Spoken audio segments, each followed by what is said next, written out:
kesimpulan bahwa apa yang dilakukan oleh Bang Rasman masih dalam koridor sebagai seorang advokat yang sedang bertugas menjalankan tugas sesuai dengan pasal 16, sehingga apa yang disampaikan semua itu merupakan mewakili kliennya beliau.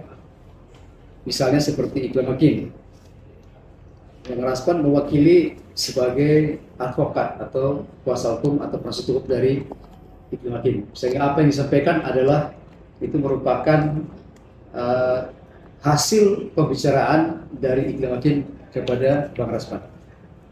Ya, saya kira itu yang pertama.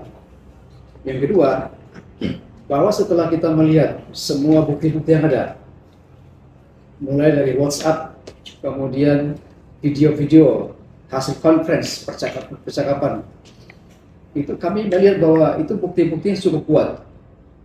Sehingga apa yang dilakukan oleh Bang Rasman sebagai seorang advokat, mewakili sebagai advokat yang mendapatkan surat kuasa. Jadi dalam hal ini kita melihat bahwa kami belum melihat ada unsur pelanggaran etiknya terhadap Bang Rasman. Soal pelanggaran ini nanti kita bisa buktiin di pengadilan nanti. Dalam pengertian, kalau nanti di pengadilan bahwa Bang Rasman terbukti melakukan hal-hal yang tidak sesuai dengan etika, maka kita akan memberikan rekomendasi atau kita akan mencabut rekomendasi yang akan kita berikan kepada beliau. Mungkin boleh dijelasin juga mungkin sanksi yang seperti apa nantinya kalau sehingga akhirnya semua terbukti bersama. Ya, kalau sanksi itu kan ada 4 macam ya. Sanksi yaitu teguran lisan, teguran tertulis, kemudian pemberhentian sementara, dan juga pemecatan. Jadi kalau misalnya beliau terbukti bahwa apa yang dilakukan adalah melanggar, kita akan evaluasi apakah pemberhentian sementara atau pemecatan terhadap beliau, mencabut KTA-nya. Kalau untuk kasus Ya, Bang ada lagi? Ya, untuk kasus Bang Rasman ini udah ke deteksi belum dia melanggar secara udah berat atau masih ringan gitu? Oke, saya memberikan jawaban ya. Jadi teman-teman masyarakat Indonesia, khususnya dunia advokat, kami Dewan Pimpinan Nasional saat ini telah memeriksa Saudara Dr. Rasman Arief Nasution SH.MA. Ya, sudah lakukan pemeriksaan, dia sudah melayangkan bukti-bukti, sudah kami tanya satu persatu detail, mulai dari kasus pencemaran nama baik pelapor Hotman Paris, terus kemudian beberapa masalah yang dilaporkan ijazah palsu dan lain-lain, terus pemanggilan terkait undangan klarifikasi yang sudah kami layangkan kepada Saudara Rasman yang dihadiri hari ini, khusus terkait persoalan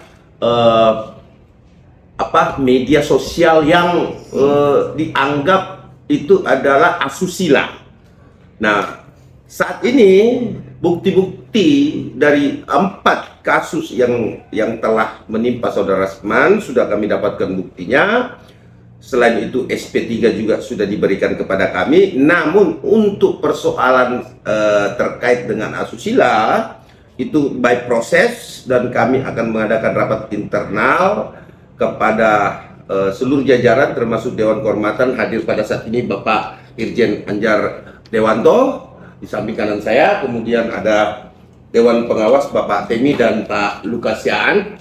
Nah, itu akan menyimpulkan seperti apa rekomendasinya, apakah dia akan naik ke tingkat pemeriksaan lebih serius atau tidak didapatkannya bukti. Tapi besar harapan kami semoga Saudara Dr. Ran tidak cukup bukti, harapan kita. Tetapi itu kembali pada pemeriksaan berkala selanjutnya dan didalami.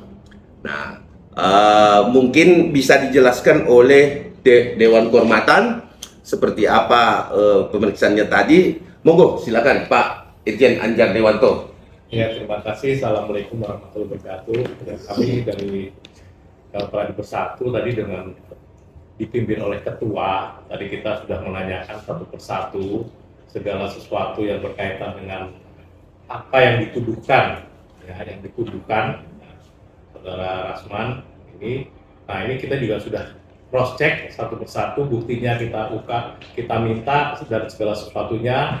Walaupun memang ini masih ada yang berproses, ya, berproses untuk ke pengadilan, seperti kasus yang dikatakan pencemaran, ya, masih berproses. Ya, nanti kita juga sudah membentuk tim untuk pembela, ya, dengan berapa puluh orang pengacara. Nanti ya kita juga itu akan berproses. Kita tidak tahu hasilnya, nanti kita lihat saja. Tapi dengan kasus-kasus yang lain juga kita ungkapkan, ada beberapa kasus tadi yang sudah diceritakan oleh saudara Rasman bahwa bukti-bukti apa yang diminta sudah dikeluarkan dan kita akan dalami lagi. Nanti kita akan dalami lagi, kita coba cross check lagi, kita akan cek lapangan lagi dan lain sebagainya, sehingga kita juga akan mendapatkan suatu kepastian, ya, suatu kepastian bahwa apakah memang terjadi pelanggaran kode etik ataupun ini adalah memang pribadi, ya, ada hal-hal yang pribadi yang dilakukan ataukah ada kaitannya dengan pelanggaran kode etik yang dilakukan berkaitan dengan tugas yang dilaksanakan. Saya rasa dari saya itu. Bang, ini kan tanggal 12 ini si Bang Rahman sudah sebagai terdakwa.